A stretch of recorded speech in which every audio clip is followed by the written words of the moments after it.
Do you know about schema therapy and how it relates to other modalities of therapy?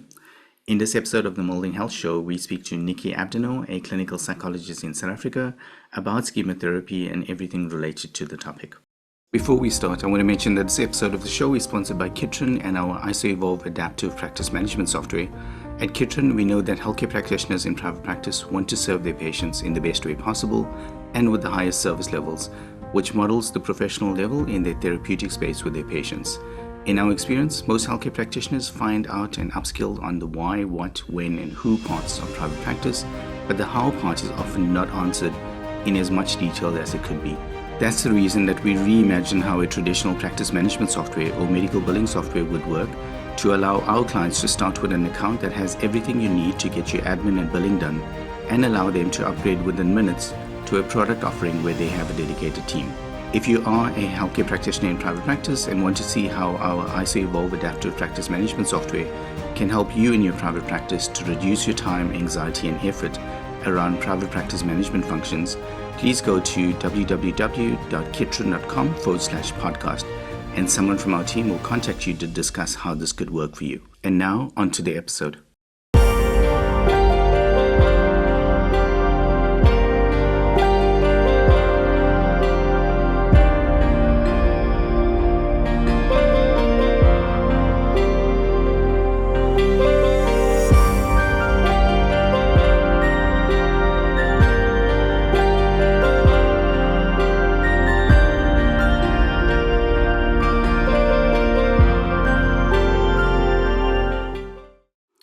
Nicky Abdinor, welcome to the show. So we're so glad to have you on board and talking about schema therapy and all of that great stuff. Thanks so much for doing this. Yeah, thanks, Oliver. It's great to be on your podcast. I've been looking forward to this for weeks now.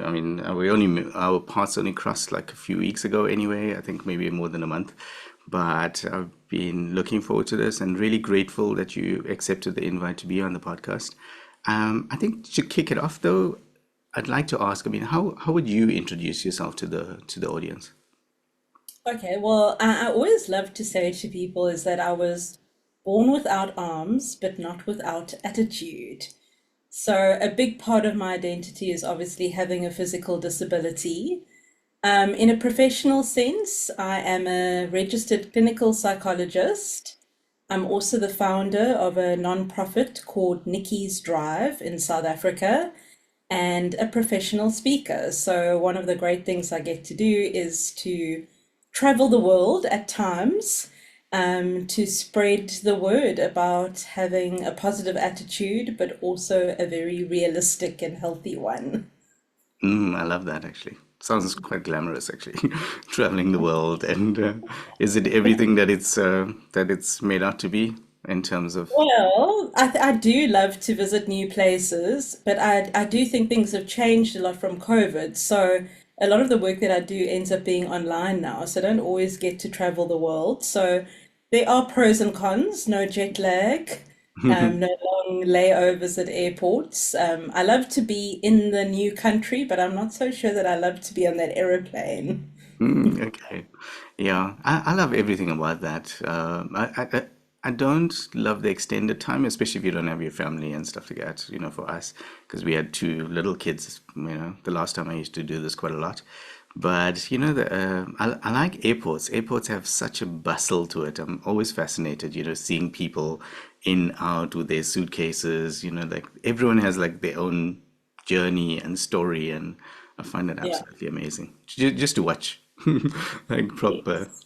yeah. And I think being a disabled passenger adds a new twist to the whole journey. So there are lots of many funny stories about that and interesting experiences that you have along the way. Okay, that's cool.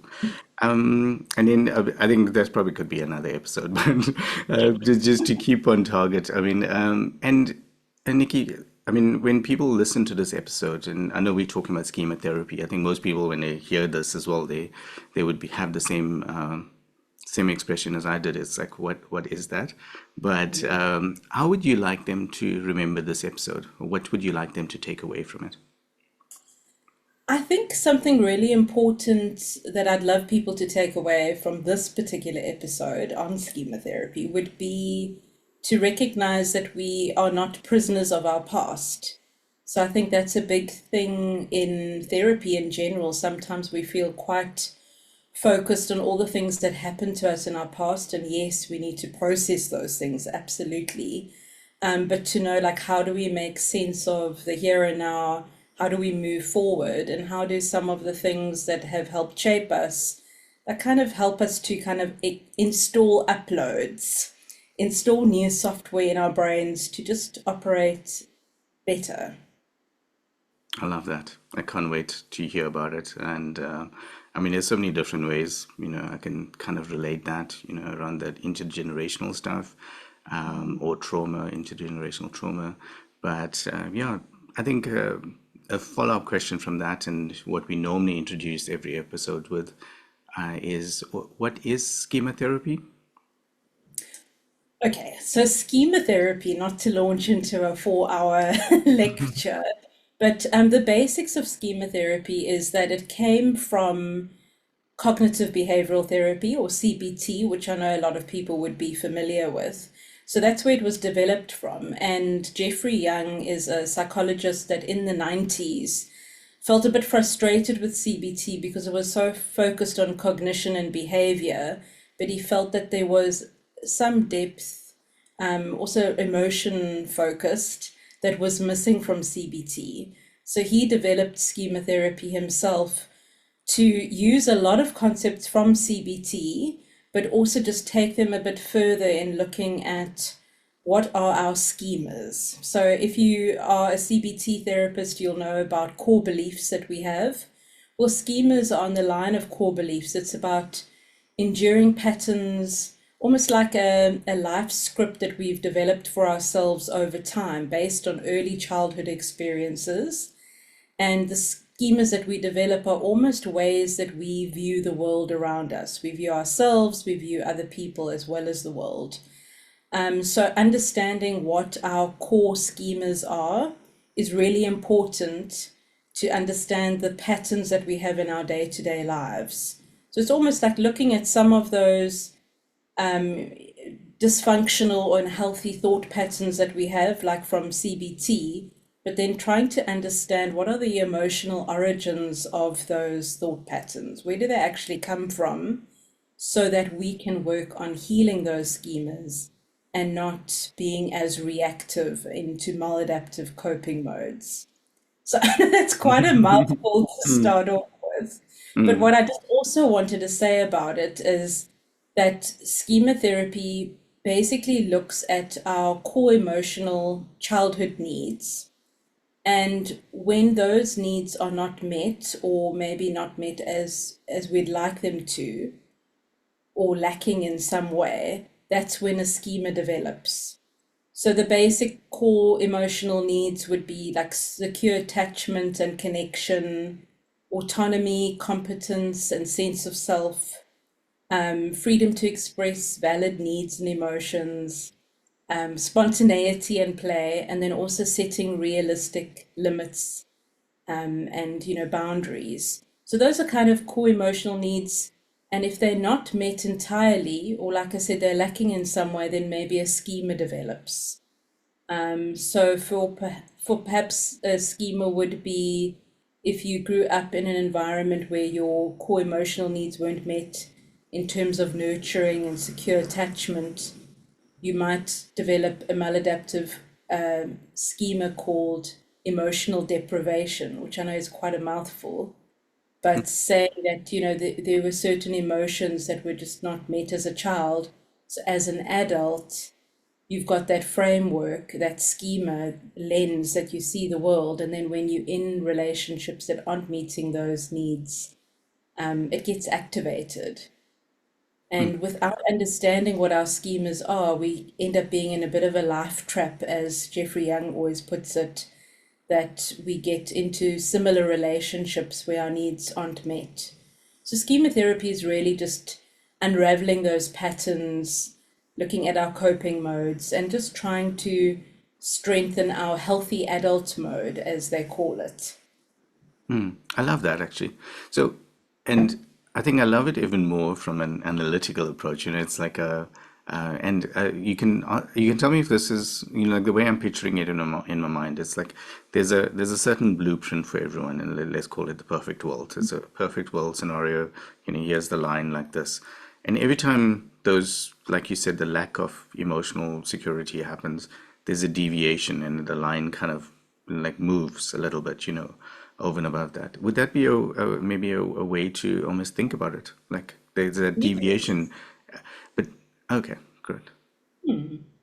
I think that's a nice way of putting it. And Okay. I think the important thing to know is that everybody has schemas. It doesn't mean that only somebody that is struggling with mental health conditions would have schemas. We all have schemas, but some of them are more significant than others. And it's not to say that if you have a schema, you had a terrible childhood. It's not at all. It's just certain ways things were done would develop a certain schema as to how you view the world and yourself and others. So, I mean, I think it's always good to use a practical example for me.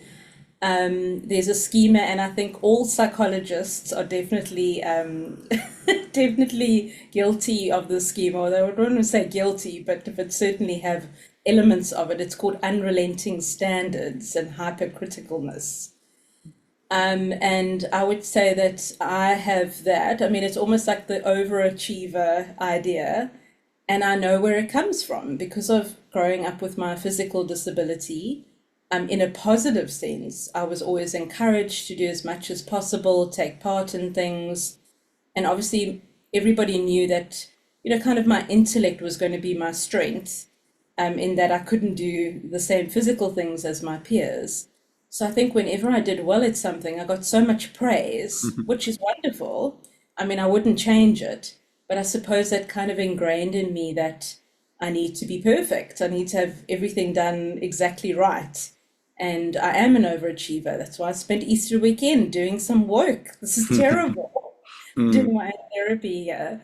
But a lot of therapists, and I mean a lot of high functioning people, really struggle with this, always wanting to push themselves harder and harder. And obviously that can lead to burnout. Yeah, it's almost like it's having a high performance machine, like a Ferrari without any brakes. I think that's always how they explain the ADHD thing. You have this high performance engine, but if you don't put any brakes on it, like, it doesn't matter. You're gonna smash Yeah, into stuff. absolutely. Yeah, I love that. I love how you related that as well. And I can, from the many conversations we've had with practitioners, the one comes up very strongly, especially in the first parts when they start, in either in, their first job as a psychologist, whether that's private practice or in government or some charity or something. They always talk about imposter syndrome. And I think it kind of relates to what you're saying now. Yes, absolutely. And yeah, just, and then I mean, there's another scheme that also can be linked to that. It's a failure schema, just feeling like you're not going to succeed or you're a failure in life. And sometimes, there's parts of us that we just try and push so hard to not, to heal that schema and just get into situations that just perpetuate or strengthen it. Yeah.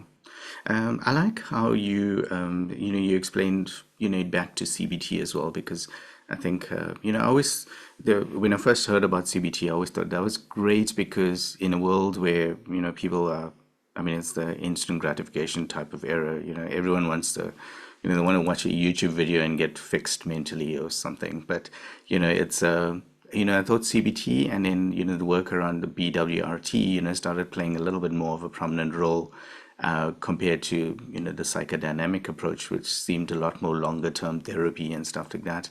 And I like how you related that back because I think now it gives people another option around therapy because I think people don't really know around that. But what I was curious about what you said is how do you know what that if I go back to my line image, how do you know what that perfect image is, or where people have deviated? Is that via questions, or is that via just the therapy process? I mean, and what I'm asking is, I mean, is it a lot more directive as to, and then people have that picture after they've finish their therapy sessions with you? Yes, I mean, that's the idea. It is like CBT, a more directive approach. And the thing about schema therapy is it integrates a lot of different approaches. So you'll find that people that use schema therapy might use EMDR, CBT, emotionally focused therapy, psychodynamic even, that it all can come together really nicely using different parts at different times of the process. But my approach is definitely a directive one. And there is a lot of education involved in the beginning.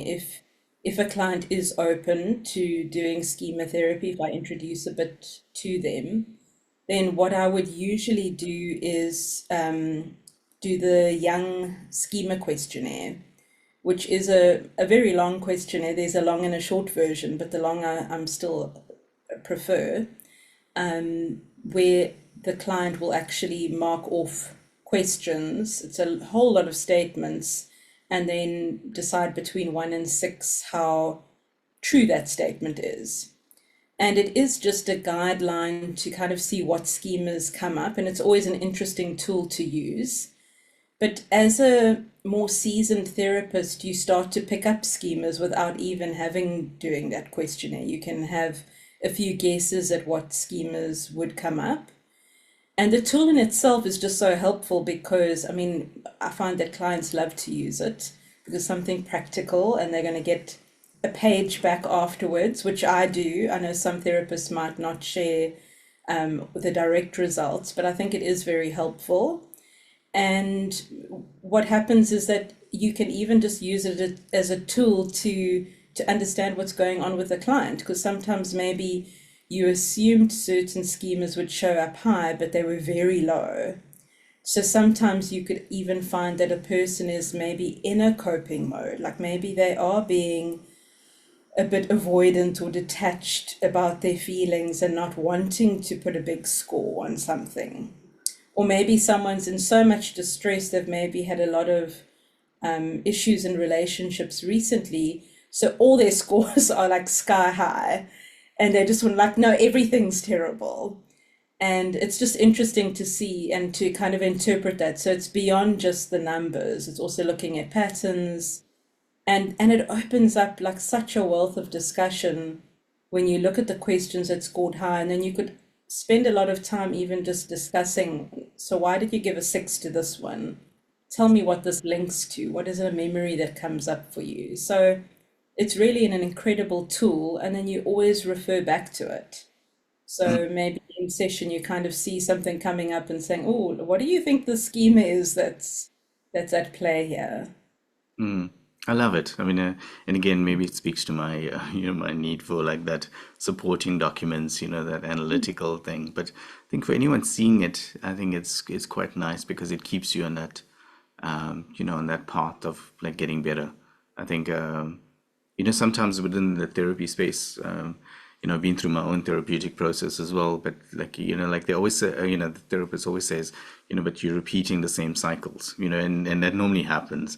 But I think relating it back to something like, that question or, that 6, as you mentioned, is quite interesting.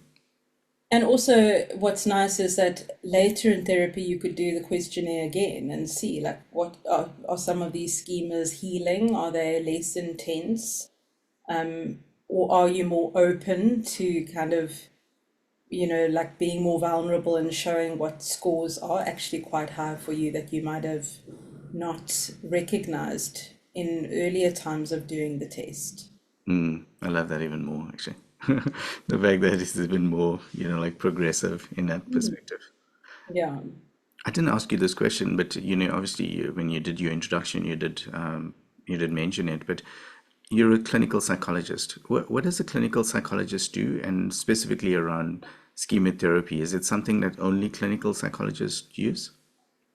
No, schema therapy is open to any healthcare professional. So there'll be psychologists of all registration categories, so counseling, clinical, even educational, social work, maybe even some registered counselors might be interested in looking at a schema therapy approach. So it's certainly not limited, but as long as you have, a strong background in and registration category. And what happens as a clinical psychologist, for myself, there's a lot of what I don't even know. I don't know why the word drama is coming to my mind. It's probably the wrong word to use.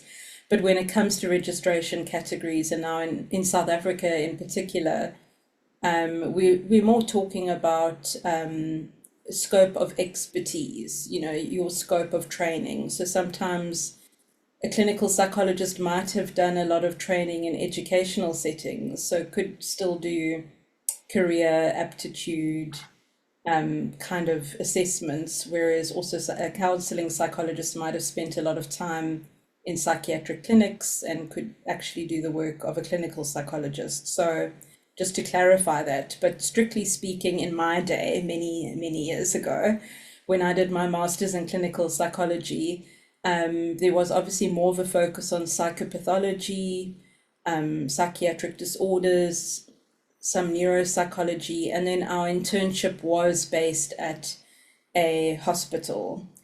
So it was working with patients within hospital settings. And then after that, we did our community service year. And that is the one thing. I think if we're changing the scopes, everyone should do community service.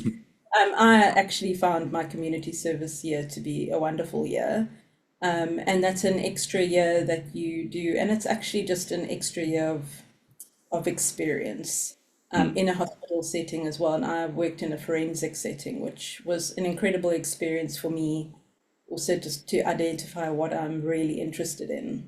So, yeah, that's in a nutshell what clinical psychology is about. And when it comes to schema therapy, if you're interested in schema therapy, it seems to be being more introduced into the universities. I know there's Professor Dave Edwards, who's like the schema therapy guru of South Africa, and he was based at Rhodes University and was really like the driving force of schema therapy coming to South Africa.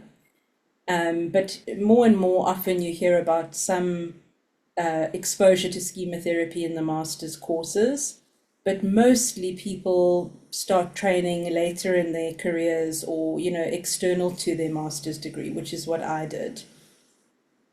Okay, So that's it's great. really, yeah, it's a great opportunity to learn and just grow in a different modality. Yeah, and I think I came across this quite a lot with practitioners, especially when it was stuff that was off. I wouldn't say this is off the beaten path, but definitely not as maybe known.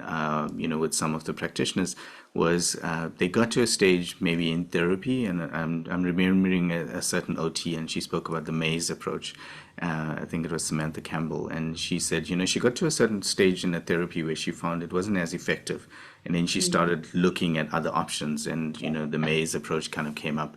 And when she started using that, she could see how she could get even further with her therapy. And I thought that is actually amazing. It's another great feather on the cap for healthcare practitioners, because I think that's the thing, that's the difference between like, I think, going to a healthcare practitioner like yourself, or finding someone on YouTube that's going to give you mental health advice. It's like, I think healthcare professionals by their nature, by how it's designed, are constantly improving and learning and getting better, from that perspective, and more from a scientific kind of approach, and I think that's great. Yeah, absolutely. And yeah, and that's exactly why I was interested in schema therapy. I was actually part of a CBT journal club. And then Professor Dave Edwards joined, and I was always so fascinated by his comments on cases and presentations, and I thought like I want to know more about this because he had such a, like deep understanding and wanting to get, really to the emotions of the case or whatever presentation it was, and that's what really motivated me to just do his course. I thought, "Ah, what have I got to lose? I'm going to have a look at what this is all about," and it really inspired me to continue. I love that. I love that. Because it speaks to the essence of like research. You get to a certain level, and then it's like, okay, you can take another angle here. And I think it's also a really nice, even in business, it's a really nice way, when you're explaining what you do and saying, it's like this, it's like, if you're explaining like a restaurant. It's like McDonald's, but it's I don't know, the food is better, like something, So I like how, like even in my mind, when I think of schema therapy going forward, it's like CBT, but, like these Yeah. are the changes.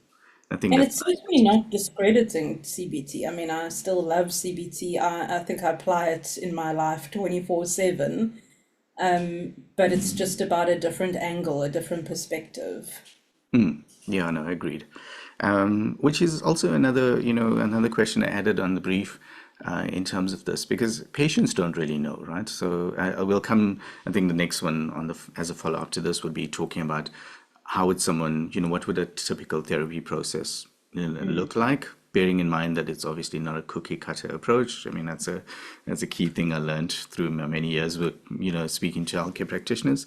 But patients don't really know what modality they want to follow, or they're not going to say, I know Nikki uses schema therapy, so I actually want to go and do therapy with Nikki. That's not something that comes up in their consciousness, or they even know about. So when someone comes through, do you explain those modalities, or do you pretty much work on what you have, how they're presenting, and then explain to them what the therapy process will be like? Yeah, I think, well, first of all, most people come to me via my website. So even if they've been recommended, they'll suss me out online. As I tell everyone, that's what people do. And that's what I do as well when I make appointments with people. So they will see on my website, I describe CBT and schema therapy. So that will just give them a little bit of insight into it. And sometimes people are doing research, they're hearing about different things, they may be listening to podcasts, and then they might be searching for who are therapists that use schema therapy or use a particular modality. So it does sometimes happen that people come specifically for that. But as you say, the majority of people have no idea about therapy. And I mean, really, I would say, and like link, as you said, linking to the next question around the process of therapy, for me, seeing a person for the first time, I know like very young therapists are so, like stressed out about having to like apply some kind of theory and give the person value. I've learned that the first session is so important just to connect with a person, to hear their story, listen, understand, make sense of it all, but also to help them feel comfortable about doing that, because a lot of people are really scared about coming to therapy for the first time. I always say to people in the first session, I ask them about how they're feeling about the first session, but then I'd say like some people feel like an hour is going to be too long. Oh my goodness, what am I going to say to Nikki for an hour? And other people say, like, oh my goodness, an hour, like, that's not enough. I need 6 hours to even just begin telling you the story. So it's about, like, just like kind of normalizing the space, getting a sense of the person. And then I would start introducing the types of therapy I use. So sometimes I can see, okay, well, CBT might be the right thing right now. Or maybe they want, something a little bit different, and I would maybe introduce chemotherapy. I'm sometimes a bit hesitant in the first session unless they know already about it, because it's just too much information. And sometimes they just need some space and time to kind of reflect on telling their story for the first time to somebody else. So the beginning of therapy is about just connection and knowing, do I feel comfortable with this person? I also say to people, like, you're not going to be friends with everyone. You're not going to like every therapist. And it's so important that you feel it's a right fit, and that if it doesn't feel right, to try somebody else and decide from there. I do encourage sometimes people to do some research, but you'd find that the majority of people that want therapy want more directive. They want quick fixes. Everyone comes with the same thing, like, I want to learn tools to deal with this, or I don't want to feel anxious anymore in my life. And I mean, those are things that, yes, I know we all want tools. We don't like anxiety, but therapy is not always about, like bringing out the tools straight away, because then, as you say, they could have just Googled and found a nice YouTube video on 5 tips to not feel anxious anymore. So yeah, it's about just getting a sense of the person, finding out if this is the right therapy, because maybe sometimes people who maybe have got quite severe trauma, maybe an inpatient setting is going to be better for them, more containing to start working on their trauma. Perhaps a different type like EMDR might be more suited. You've got to also know it's so important as your job, not necessarily to help everybody that comes into your office for the first time, that maybe you can see that there's a better fit. And I think that that's a very important point about being a therapist. So yeah, the process is different for everyone. And the one thing about schema therapy is actually it's a more longer term therapy, Mm. which people sometimes are surprised about because they're kind of used to, if it's linked to CBT, it must be a similar model, which is more short to medium term. But schema therapy is quite long term, and a lot of people can be in schema therapy for years. Doesn't mean you have to be, but maybe they find that it helps so much, and it's a safe space to just debrief and make sense of things and continuously feel like they are working at healing themselves. Mm. Yeah, I love that. I mean, I've always been a huge advocate for having a therapist as a regular thing, because I think, as you said, I mean, the difference is in those 2 years, people have changed anyway. So you're almost like not dealing with with a static problem that you're solving. It's not, I want to say like something like physics or something like that. It's not all mathematical, formula. It's like that's what it is. But the human mind and the human existence is like changing every year, even every minute or day. So yeah, I think it's definitely an interesting one to always have that person and almost evolving with you as well, which is great. Yeah. On that point in that first session, what I was thinking about was context and chemistry. Going to your point, it's like I find, you need to have enough context of the other person, even if that's, patient to therapist or therapist to patient, but also that chemistry must be right. If the chemistry is not right, it obviously never works with any relationship. So I think, but I think with patients, do you find that it's quite easy for them to say, actually, no, this is not working, or do they struggle with that? Because I think human beings, I mean, like we conflict avoidant, most of us. I mean, the ones that are Yeah. obviously have different issues, but so most of us are conflict avoidant. Yes, and I absolutely, and I think also people pleasing, like suddenly feeling like, okay, well, Mm, this therapist, like, and I now need to be the good patient and do what they say or impress them with how things have improved. But I think it's actually quite difficult for people to actually express how they feel, mm, especially if they feel like it's not working. But hopefully, as therapists, we can give that space for a person to feel comfortable with that. I also think that it's, sometimes your clients might speak with their feet. In other words, like just not book another appointment with okay, you. that's true. I think that that's maybe a little bit easier for people to do than totally avoid that difficult conversation. Okay, good point.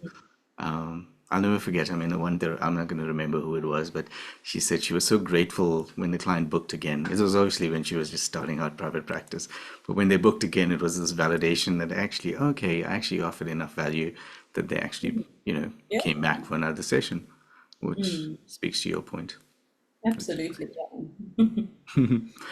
How does someone actually know that they need therapy? And I mean, I could kind of guess this on some tragic event or some life-defining moment. But do you find that there's a commonality with when people seek out therapy?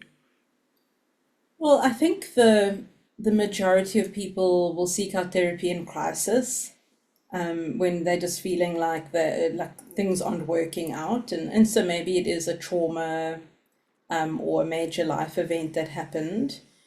But often it's just feeling in crisis, and I'm just thinking of, always different people pop into your mind, but somebody that recently started seeing me, and she was in crisis when she first booked, And then things had settled down quite a bit. And then I said to her, well, this is the best time to be in therapy now. And like she couldn't believe it. She thought, no, I'll phone you in a couple of months when things get bad. And I said, no, that's not how therapy works, because then you're just putting out fires. You're not actually looking at what is happening to prevent those fires.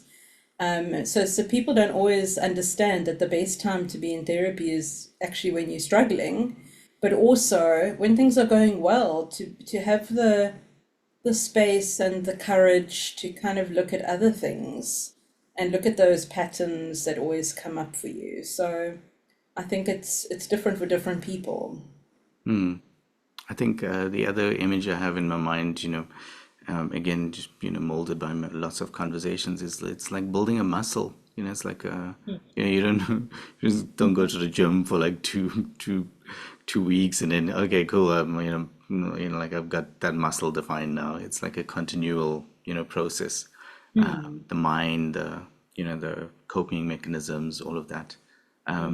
We haven't used that word a lot, but do you find, I'm just trying to relate it back to what you said about the schema therapies, with the different points. But do you find it's like, does it lend itself to understanding or building your coping mechanisms a lot better? Absolutely. I mean, that, like I said, I needed a 4 hour slot for a lecture on schema therapy. We didn't even get to the second part, but I always say like building blocks of schema therapy are looking at core emotional needs that develop into schemas if they're not met. And then from there, as I said, like Jeffrey Young says, it's kind of a life script, your schemas. And when you're in a situation that perhaps triggers a schema, it will then activate a maladaptive coping mode. So maladaptive coping modes are like, the flight, fight, and freeze modes. So the flight modes would be like more avoidance modes, freeze modes or surrendering modes. And then the overcompensating modes are the fight ones. So maybe, going on to that unrelenting standards schema that I said that a lot of therapists and many other people have, a common overcompensating mode when that's maybe triggered. Like let's say you've got a big project or presentation to do, and now your unrelenting standard schema is getting activated, and now you're feeling quite vulnerable to think like, is it going to be good enough? Is it going to be perfect? So you trigger the maladaptive coping mode of fight, the overcompensator, and my favorite is called the perfectionistic overcontroller mode.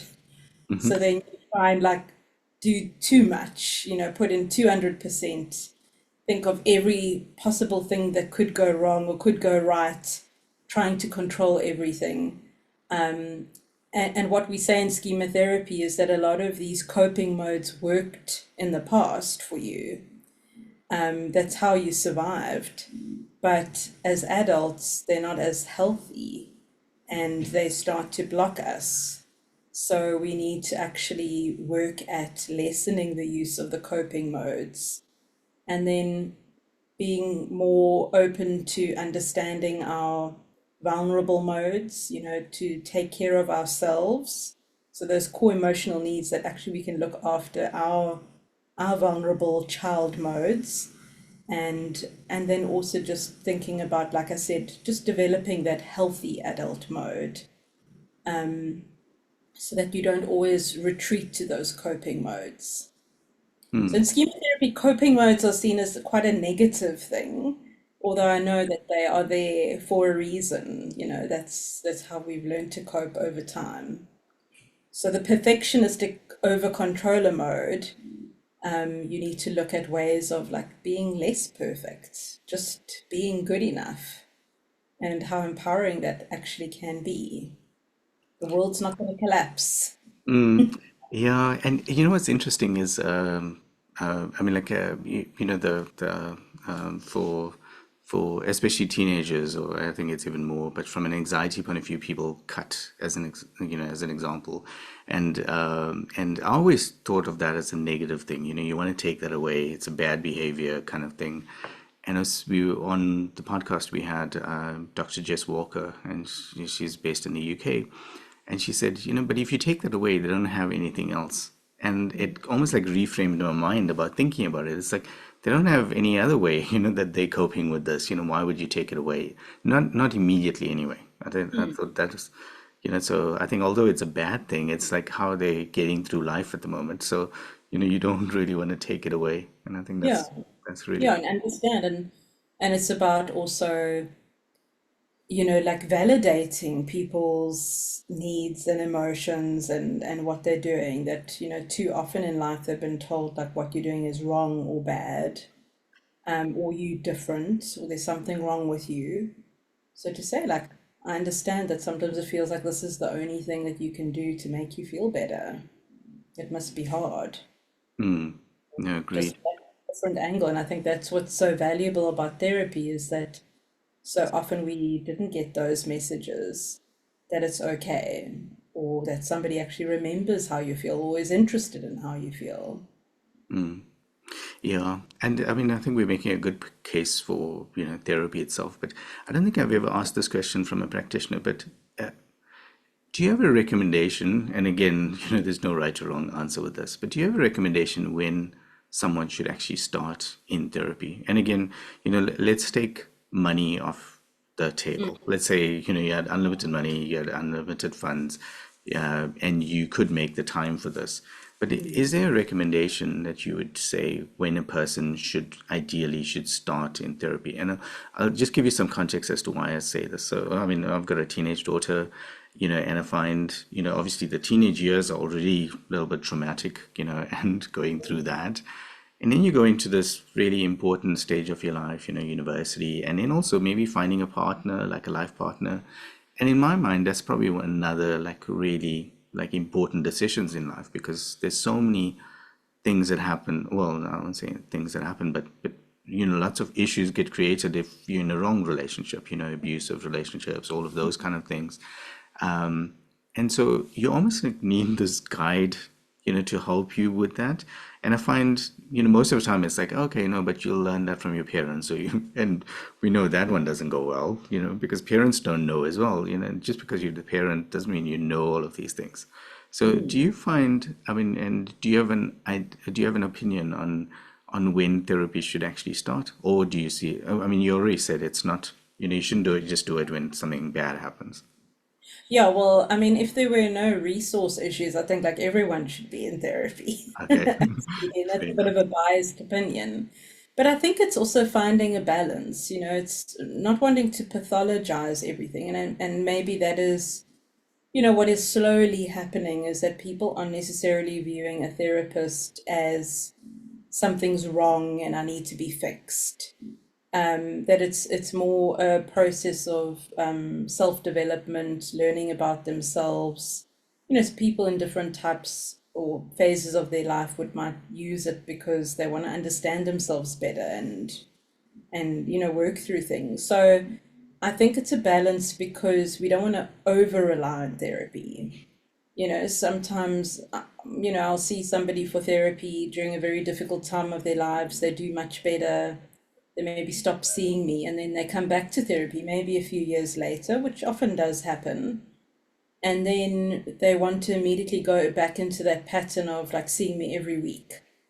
And I said, but you've done so well. And then I have to reflect on like where they were at the beginning of the therapeutic process, where they're at now, and just kind of help them remember what they've learned and how they've grown and to be careful not to get back into that pattern of feeling like, well, I need to tell Nikki everything and find out what she thinks before I can carry on with something. So I'm a firm believer in becoming your own therapist, but knowing when to access resources. So I think for young people to be in therapy, I know in my generation, it certainly wasn't the norm. I think the first person I ever met that had any kind of anxiety, depression was only in my grade 11 year. I didn't even know what therapy was before then. And I know it's quite different now, and I'm an advocate for therapy. But it's also just finding a balance of also growing in yourself and not feeling like this other person is making decisions for me and showing me how to live, that they're just a guide in this process. I think that's a really important distinction to make. So I don't think there's any time that's wrong to start therapy. But there'll be signs where you're feeling more frustrated, you're not handling disappointments as well, just feeling like you just need a third party, somebody more neutral to talk to. I love that. Yeah, I like how you explain that, actually. Yeah, and I think there's something to be said which I didn't kind of think about is about letting people, be their own therapist or going through life and just seeing it. Because most people do. I mean, like if we didn't, when we lived in a world where, therapy wasn't as accessible, people kind of coped. And I'm thinking of my dad and my mum, they kind of went through life and again, that's the thing with life, there's no like, okay, you are perfect. I've never come across that conversation before, but no one's perfect and no one gets it right 100% because I don't think we know what 100% is. So I think it's a Yeah, mental state as well. yeah, absolutely. And I didn't grow up with a Kindle, but now Kindle changed my life Mm, for how accessible it is to read. mm, So, yeah, there are a lot of things that have been developed or more recognized over time that have just improved our lives. yeah, agreed. I love the Kindle too.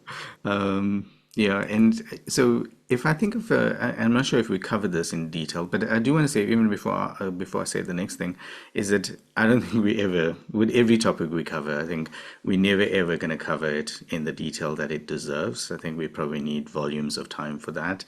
You mentioned 4 hours, but I would say even probably more than that, if we speak to, the prof and say, because he's dedicated a lot more, if we cover the research and all of that stuff. And I think the point of this episode is never ever to do that, but it's almost to open up the thinking. If for instance we got practitioners listening to it, and if practitioners are saying, oh, okay, that's interesting. I never knew there was something past CBT because like you don't know what you don't know, and then also for anyone listening to this and thinking of therapy, it's like another thing that they can almost like consider and say, I'm not ready for the psychodynamic, if they do know what that is, but I am interested. Our CBT did cross my path, but I think this is something else that's interesting, and I would love to contact Nikki and learn more, or go to her website and see what that is, because we will include those in the links. But that's the purpose of that, never ever to cover it in detail. But coming back to my question then is a typical therapy process, how does that work? And again, not bearing in mind that it's not cookie cutter. Is there like a certain length of time, or is it like how does it normally work? Yeah, as I said, it's difficult to say because it's not going to be the same for everyone. But like I said, schema therapy is more of a longer term therapy.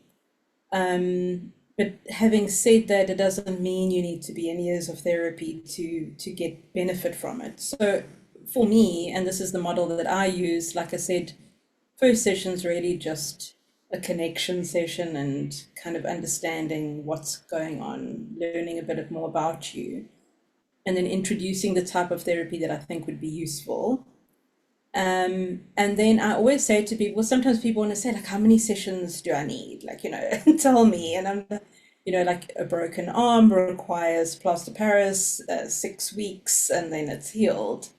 And I generally say to people, well, we'll give it 6 to 8 sessions to give it a good go. And it's not like in 6 to 8 sessions, everything's going to be fixed, but you'll get a sense of whether, okay, I've learned skills. I think I'm ready to leave therapy. Most people won't. And then think about, okay, like where do we go from here? So it's also good to like a time of reassessment. But that's how I do it. It's not necessarily a schema model, but sometimes people want that containment of a number. And also the way I work is also, tying in the realistic resources. So not everybody can afford to go to therapy regularly, but I always recommend to people at the start to see if it's possible to come weekly or every second week, because otherwise therapy becomes too much of a catch up of what's just happened in the last couple of weeks and not really getting down to the actual therapy. So I do encourage that. And as time goes on, the sessions could be more spaced out with, more homework, journaling, reflections to do in between sessions, so that therapy is still continuing, but just on a different level. Maybe encourage people to use an app even, or listen to podcasts, read a book linked to schema therapy, which is always very helpful. But also just to note here, I think I never mentioned it earlier. I spoke about Professor Dave Edwards, and to know that he heads the Schema Therapy Institute of South Africa, and he is a past president of the ISST, which is the International Schema Society, but that he is an accredited schema therapist, schema supervisor, and schema trainer. And he's the only one in South Africa that meets all those criteria. He's very passionate as well about getting accredited schema therapists in South Africa. But you'll find schema therapy is a lot more popular or well known in Australia and Europe, and also in America, obviously where it started.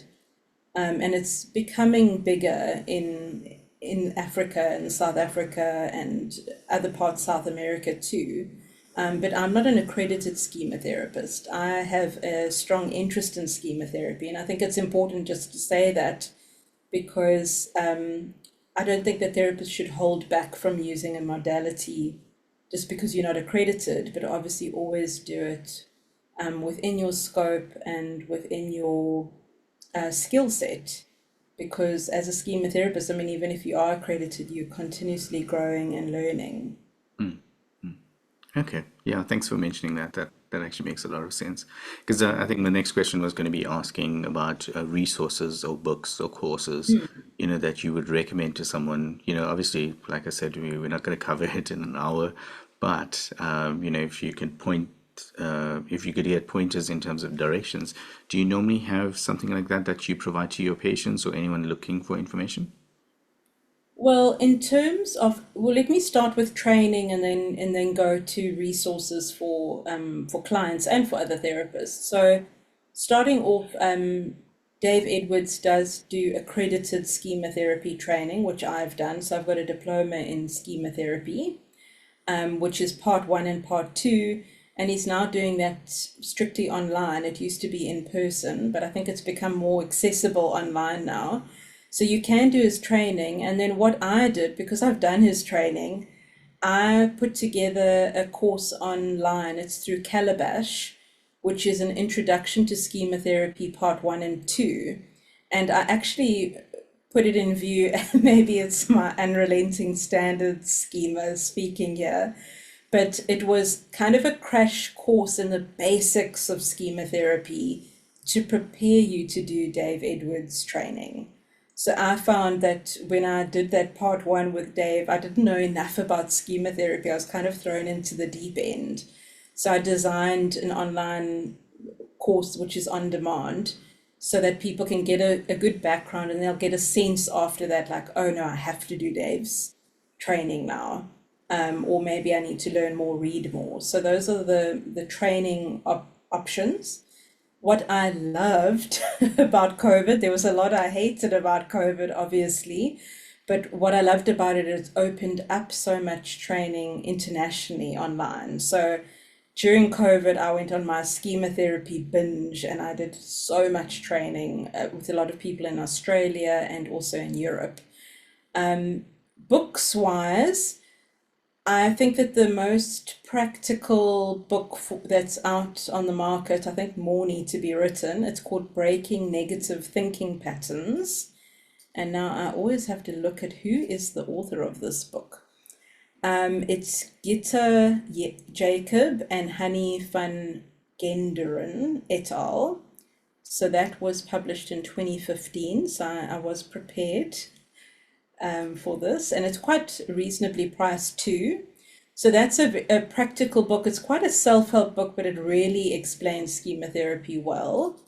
The other book that is like the classic schema therapy book, and also very affordable online, is by Jeffrey Young, the founder of Schema Therapy, called Reinventing Your Life, which is great. And then another one that I think a lot of people will be interested in reading is very popular, especially because now everyone's labeled a narcissist these days. But Wendy Bahari has written Disarming the Narcissist, Surviving and Thriving with the Self-Absorbed. And it's a brilliant book. I recommend it a lot to people. And it's also using schema therapy, understanding schemas and patterns and behaviors.